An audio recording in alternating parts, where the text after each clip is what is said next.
ಇದೇ ವಿಚಾರಕ್ಕೆ ಸಂಬಂಧಪಟ್ಟಂತೆ ಇನ್ನಷ್ಟು ಡೀಟೇಲ್ಸ್ ಅನ್ನ ಪಡ್ಕೊಳ್ತಾ ಹೋಗೋಣ. ನಮ್ಮ ಪ್ರತಿನಿಧಿ ಮಾದೇಶ್ ನಮ್ಮ ಜೊತೆ ನೇರ ಸಂಪರ್ಕದಲ್ಲಿದ್ದಾರೆ. ಮಾದೇಶ್, ವಾದ ಪ್ರತಿವಾದ ಆಯ್ತು. ದರ್ಶನ್ ಪರ ವಕೀಲರು ಬ್ರೀತಿಂಗ್ ಸ್ಪೇಸ್ ಬೇಕು ಅಂತ ಕೇಳ್ಕೊಂಡಿದ್ರು, ಒಂದು ವಾರ ಅವಕಾಶ ಕೊಡಿ ಅಂತ. ಅದೇ ರೀತಿಯಾಗಿ ಈಗ 1 ವಾರಗಳ ಕಾಲ 18ರವರೆಗೂ ಹೇಳಿಕೆ ದಾಖಲು ಮಾಡಂಗಿಲ್ಲ ಅನ್ನುವಂಥದ್ರ ಬಗ್ಗೆ ಆದೇಶವನ್ನ ಮಾಡಲಾಗಿದೆ. ಅಂದ್ರೆ 18ರ ನಂತರ ಹೇಳಿಕೆ ದಾಖಲು ಮಾಡ್ಕೊಳ್ಬಹುದಂತ. ಹಂಗಂದ್ರೆ ಮಾಫಿ ಸಾಕ್ಷಿಯನ್ನ ಇಲ್ಲಿ ಪುರಸ್ಕರಿಸಲಾಗಿದೆ ಅಂತ ಅರ್ಥನಾ?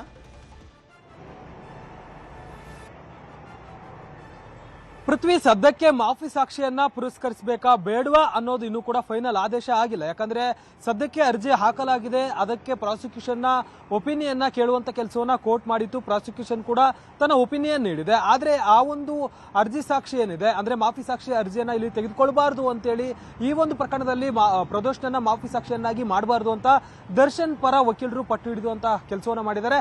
ಈ ಒಂದು ಅರ್ಜಿಗೆ ಆಕ್ಷೇಪಣೆ ಸಲ್ಲಿಕೆ ಮಾಡುವಂತಿಲ್ಲ ಅಂತೇಳಿ ಈಗಾಗಲೇ ಕೋರ್ಟ್ ಕೂಡ ಅದನ್ನ ಸೂಚನೆ ನೀಡುವಂತ ಕೆಲಸವನ್ನ ಬೇರೆ ಬೇರೆ ಆರೋಪಿಗಳ ಪರ ವಕೀಲರಿಗೆ ಮಾಡಿದ್ರು.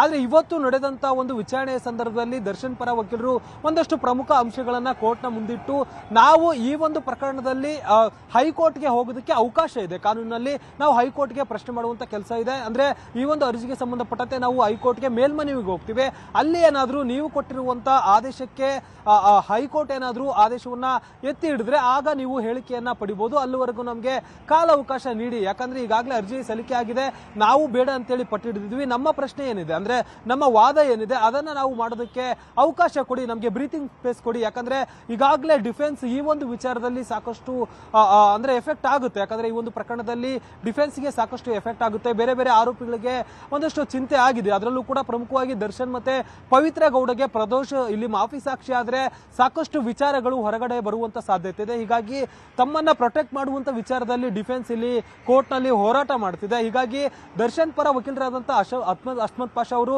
ಸದ್ಯಕ್ಕೆ ಇಲ್ಲಿ ನಾವು ನಮ್ಮ ವಾದವನ್ನ ಮಾಡಬೇಕಿದೆ, ನಮ್ಮ ವಾದವನ್ನ ಮಂಡನೆ ಮಾಡಬೇಕಿದೆ, ಹೀಗಾಗಿ ನಮಗೆ ಕಾಲಾವಕಾಶ ಬೇಕು, ಅಟ್ಲೀಸ್ಟ್ 1 ವಾರ ಆದ್ರೂ ನಮಗೆ ಬ್ರೀತಿಂಗ್ ಸ್ಪೇಸ್ ಕೊಡಿ, ನಾವು ಒಂದಷ್ಟು ಸುಧಾರಿಸ್ಕೊಳ್ಬೇಕಿದೆ, ನಾವು ಒಂದಷ್ಟು ಪ್ಲಾನ್ ಗಳನ್ನ ಮಾಡ್ಕೊಳ್ಬೇಕಿದೆ ಅಂತೇಳಿ ಕೋರ್ಟ್ ನ ಮುಂದೆ ಒಂದಷ್ಟು ಮನವಿ ಮಾಡ್ಕೊಳ್ಳುವಂತ ಕೆಲಸವನ್ನ ಅಸ್ಮತ್ ಪಾಷಾ ಅವರು ಮಾಡಿದ್ರು. ಹೀಗಾಗಿ ಆಗಸ್ಟ್ 18ನೇ ತಾರೀಕುವರೆಗೂ ಕೂಡ ಆಗಿಲ್ಲ, ಪುರಸ್ಕಾರನೂ ಆಗಿಲ್ಲ, 18ರ ನಂತರ ಮತ್ತೊಮ್ಮೆ ವಾದ ಪ್ರತಿವಾದಕ್ಕೆ ಅವಕಾಶ ಅಂತನಾ? ಆಗ ಅರ್ಥೈಸ್ಕೊಳ್ಬೇಕಾ ಈಗ? ಖಂಡಿತ ಪೃಥ್ವಿ, ಖಂಡಿತವಾಗ್ಲೂ ಕೂಡ 18ನೇ ತಾರೀಕುವರೆಗೂ ಕೂಡ ಈ ಒಂದು ಅರ್ಜಿಯ ವಿಚಾರಕ್ಕೆ ಸಂಬಂಧಪಟ್ಟಂತೆ ಅಂದ್ರೆ ಪ್ರದೋಷ್ನ ಹೇಳಿಕೆಯನ್ನ ಈಗ ಪಡೆಯುವಂತ ಕೆಲಸವನ್ನ ಕೋರ್ಟ್ ಮಾಡಬೇಕಾಗಿತ್ತು. ಯಾಕಂದ್ರೆ ಈಗಾಗಲೇ ಪ್ರಾಸಿಕ್ಯೂಷನ್ ಈ ಒಂದು ಪ್ರಕರಣದಲ್ಲಿ ಪ್ರದೋಷ್ನನ್ನ ನಾವು ಮಾಫಿ ಸಾಕ್ಷಿಯನ್ನಾಗಿ ಪರಿಗಣಿಸೋದಕ್ಕೆ ಸಿದ್ಧವಿದ್ದೇವೆ. ಯಾಕಂದ್ರೆ ಈ ಒಂದು ಪ್ರಕರಣದಲ್ಲಿ ಪ್ರಮುಖ ಆರೋಪಿಯಾಗಿದ್ದ, ಜೊತೆಗೆ ಈಗಾಗಲೇ ಸಿಕ್ಕಿರುವಂತಹ ಸರ್ಕಮ್ಸ್ಟಾನ್ಸಸ್ ಎವಿಡೆನ್ಸ್ ಏನಿದೆ ಅಂದ್ರೆ ಸಾಂದರ್ಭಿಕ ಸಾಕ್ಷ್ಯಗಳೇನಿದೆ ಮತ್ತೆ ಹೇಳಿಕೆಗಳೇನಿದೆ, ದಾಖಲೆಗಳೇನಿದೆ, ಅದೆಲ್ಲದಕ್ಕೂ ಕೂಡ ಪೂರಕವಾಗಿ ಈತ ಇಲ್ಲಿ ಐ ವಿಟ್ನೆಸ್ ಆಗ್ತಾನೆ. ಹೀಗಾಗಿ ಆತ ಈ ಒಂದು ಪ್ರಕರಣದಲ್ಲಿ ಮಾಫಿ ಸಾಕ್ಷಿಯನ್ನಾಗಿ ಪರಿಗಣನೆಗೆ ತೆಗೆದುಕೊಳ್ಬಹುದು ಅಂತ ಹೇಳಿ ಪ್ರಾಸಿಕ್ಯೂಷನ್ ಒಪ್ಪಿಗೆ ಸೂಚಿಸಿದೆ. ಪ್ರಾಸಿಕ್ಯೂಷನ್ ನ ಒಪ್ಪಿಗೆ ಸೂಚಿಸಿದಾದ್ಮೇಲೆ ಇಲ್ಲಿ ಆತನ ಹೇಳಿಕೆಯನ್ನ ಪಡೆಯೋದಕ್ಕೆ ಕೋರ್ಟ್ ಮುಂದಾಗಬೇಕಾಗಿತ್ತು. ಅಂದ್ರೆ ಪ್ರದೋಷ್ನ ಹೇಳಿಕೆಯನ್ನ ಪಡೆಯುವಂತ ಕೆಲಸವನ್ನ ಕೋರ್ಟ್ ಮಾಡಬೇಕಾಗಿರುತ್ತೆ.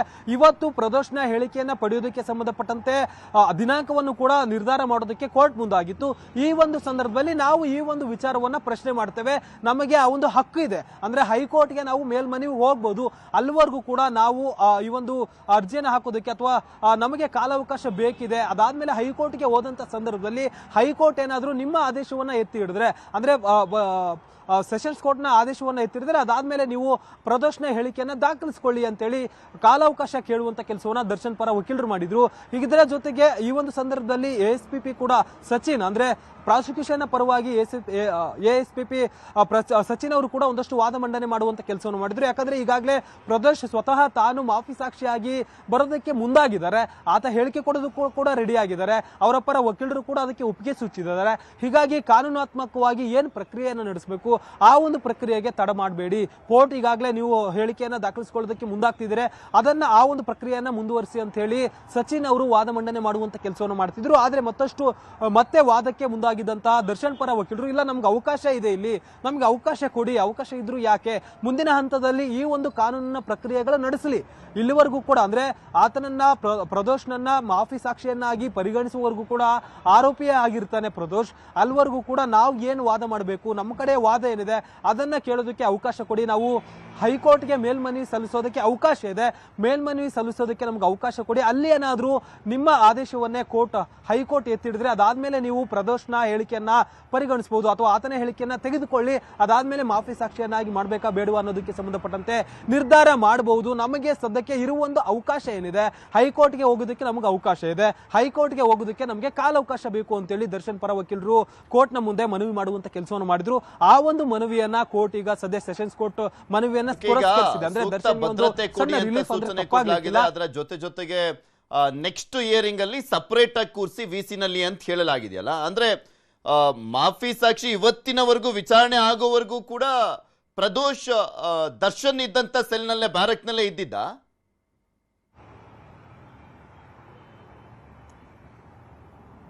ಪೃಥ್ವಿ ಈಗಾಗಲೇ ಎಲ್ಲಾ ಆರೋಪಿಗಳನ್ನು ಕೂಡ, ಅಂದ್ರೆ ಈ ಒಂದು ಪ್ರಕರಣದ ಎಲ್ಲಾ ಆರೋಪಿಗಳನ್ನು ಕೂಡ ಒಂದೇ ಬ್ಯಾರಕ್ ನಲ್ಲಿ ಇಡುವಂತ ಕೆಲಸವನ್ನ ಜೈಲಾಧಿಕಾರಿಗಳು ಮಾಡಿದ್ರು. ಕಳೆದ ಬಾರಿ ಅರ್ಜಿ ಹಾಕಿದಂತ ಸಂದರ್ಭದಲ್ಲಿ, ಜೊತೆಗೆ ಕಳೆದ ಬಾರಿ ಆದಂತ ವಿಚಾರಣೆಯ ಸಂದರ್ಭದಲ್ಲಿ ಇದೇ ವಿಚಾರವನ್ನ ಆರೋಪಿಯ ಪರ ವಕೀಲರು ದಿವಾಕರ್ ಅವರು ಕೋರ್ಟ್ಗೆ ಮನವಿ ಮಾಡುವಂತ ಕೆಲಸವನ್ನು ಮಾಡಿದ್ರು.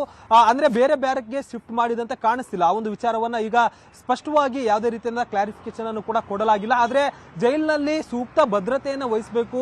ಮತ್ತೆ ಬೇರೊಂದು ಕಡೆಯಿಂದ ಕಳೆದ ಬಾರಿ 2 ಬಾರಿ ಕೂಡ ಈಗಾಗಲೇ ವಿಚಾರಣೆಗೆ ಹಾಜರುಪಡಿಸಿದಂತ ಸಂದರ್ಭದಲ್ಲಿ ಪ್ರದೋಷ್ ಆಗಿರ್ಬೋದು, ದರ್ಶನ್ ಆಗಿರ್ಬೋದು, ಬೇರೆ ಬೇರೆ ಆರೋಪಿಗಳು ಒಂದೇ ಬ್ಯಾರಕ್ನಲ್ಲಿ ಏನಿದ್ದಾರೆ ಅವರೆಲ್ಲರೂ ಕೂಡ ಒಟ್ಟಿಗೆ ವಿಸಿ ಮೂಲಕ ಹಾಜರುಪಡಿಸುವಂತ ಕೆಲಸವನ್ನ ಕಳೆದ ವಿಚಾರಣೆ ವೇಳೆ ಆಗಿರ್ಬೋದು ಮತ್ತೆ ಈ ವಿಚಾರಣೆ ವೇಳೆ ಮಾಡುವಂತ ಕೆಲಸವನ್ನ ಜೈಲಾಧಿಕಾರಿಗಳು ಮಾಡಿದ್ರು. ಹಾಗಾಗಿ ಮುಂದಿನ ಬಾರಿ ವಿಚಾರಣೆಗೆ ಹಾಜರುಪಡಿಸುವಂತ ಸಂದರ್ಭದಲ್ಲಿ ಪ್ರತ್ಯೇಕವಾಗಿ ಹಾಜರುಪಡಿಸುವಂತಹ ಕೆಲಸವನ್ನ ಮಾಡಬೇಕು. ಜೊತೆಗೆ ಒಂದು ವೇಳೆ ಕಾಲಾವಕಾಶ ನೀಡಿದ್ರೆ, ಜೊತೆಗೆ ಹೇಳಿಕೆ ನೀಡುವವರೆಗೂ ಕೂಡ ಅಥವಾ ಮುಂದಿನ ಹಂತದವರೆಗೂ ಕೂಡ ಪ್ರದೋಷ್ನನ್ನ ಪ್ರತ್ಯೇಕವಾದಂತಹ ಬ್ಯಾರಕ್ ನಲ್ಲಿ ಇರಿಸಬೇಕಾಗುತ್ತೆ. ಮತ್ತೆ ಸೂಕ್ತ ಭದ್ರತೆಯನ್ನು ಕೂಡ ಕೊಡಬೇಕು ಅಂತೇಳಿ ಆದೇಶ ನೀಡಬೇಕು ಅಂತೇಳಿ ಕೋರ್ಟ್ಗೆ ಮನವಿ ಮಾಡುವಂತ ಕೆಲಸವನ್ನ ಪ್ರದೋಷ್ ಪರ ವಕೀಲರು ಮಾಡಿದ್ರು. ಅಂದ್ರೆ ಕಳೆದ ಬಾರಿ ವಿಸಿ ಮೂಲಕ ಎಲ್ಲಾ ಆರೋಪಿಗಳನ್ನು ಕೂಡ ಜೈಲಿನಲ್ಲಿರುವಂತಹ ಎಲ್ಲಾ ಆರೋಪಿಗಳನ್ನು ಕೂಡ ಕೋರ್ಟ್ಗೆ ಹಾಜರುಪಡಿಸಲಾಗಿತ್ತು. ಆ ಒಂದು ಸಂದರ್ಭದಲ್ಲಿ ಎಲ್ಲರನ್ನು ಒಟ್ಟಿಗೆ ಕೂಡಿಸಿತ್ತು. ಅಂದ್ರೆ ದರ್ಶನ್ ಆಗಿರ್ಬೋದು, ಮತ್ತೆ ಬೇರೆ ಬೇರೆ ನಾಗರಾಜ್ ಆಗಿರ್ಬೋದು, ಲಕ್ಷ್ಮಣ ಆಗಿರ್ಬೋದು, ಒಂದಷ್ಟು ಜನ 7 ಜನ ಆರೋಪಿಗಳೇನಿದ್ದಾರೆ ಒಳಗಡೆ, ಮತ್ತೆ ಅವ್ರ ಪ್ರದೋಷ್ ಎಲ್ಲರನ್ನು ಕೂಡ ಒಟ್ಟಿಗೆ ಕೂಡಿಸಿದ್ರು. ಹೀಗಾಗಿ ಮುಂದಿನ ಬಾರಿ ವಿಚಾರಣೆ ನಡೆಸುವಂತ ಸಂದರ್ಭದಲ್ಲಿ ಪ್ರತ್ಯೇಕವಾಗಿ ಪ್ರದೋಷ್ನನ್ನ ಹಾಜರುಪಡಿಸಬೇಕು. ಯಾಕಂದ್ರೆ ಆ ಪಕ್ಕ ಅದೇ ಆರೋಪಿಗಳು ಇರೋದ್ರಿಂದ, ದರ್ಶನ್ ಕೂಡ ಇರೋದ್ರಿಂದ ಅಲ್ಲಿ ಸ್ವಾತಂತ್ರ್ಯವಾಗಿ ಅವರು ಹೇಳಿಕೆ ನೀಡೋದಕ್ಕೆ ಆಗೋದಿಲ್ಲ, ಸ್ವಾತಂತ್ರ್ಯವಾಗಿ ವಿಸಿ ಮುಂದೆ ಹಾಜರಾಗೋದಕ್ಕೆ ಆಗೋದಿಲ್ಲ. ಹೀಗಾಗಿ ಅವರನ್ನ ಪ್ರತ್ಯೇಕವಾಗಿ ಬೇರೆ ಬ್ಯಾರಕ್ನ ಮೂಲಕ ಅಥವಾ ಬೇರೆ ಕಡೆಯಿಂದ ಪ್ರತ್ಯೇಕವಾಗಿ ವಿಸಿ ಮೂಲಕ ಹಾಜರುಪಡಿಸಬೇಕು ಅಂತೇಳಿ ಕೋರ್ಟ್ಗೆ ಮನವಿ ಮಾಡುವಂತ ಕೆಲಸವನ್ನ ಪ್ರದೋಷ್ ಪರ ವಕೀಲರು ಮಾಡಿದ್ದಾರೆ. ಒಟ್ಟಾರೆಯಾಗಿ ಸದ್ಯಕ್ಕೆ ಈ ಆಗಸ್ಟ್ 18ನೇ ತಾರೀಕಿನವರೆಗೂ ಕೂಡ ಯಾವುದೇ ರೀತಿಯಾದಂತ ಈ ಒಂದು ಅರ್ಜಿಗೆ ಸಂಬಂಧಪಟ್ಟಂತೆ ತಿರಸ್ಕಾರನೂ ಇಲ್ಲ, ಪುರಸ್ಕಾರನೂ ಇಲ್ಲ. 18ರ ನಂತರ ಏನಾಗುತ್ತೆ ಅಂತ. ಧನ್ಯವಾದ ಮಾದೇಶ್ ನಿಮ್ಮೆಲ್ಲ ಮಾಹಿತಿಗಾಗಿ.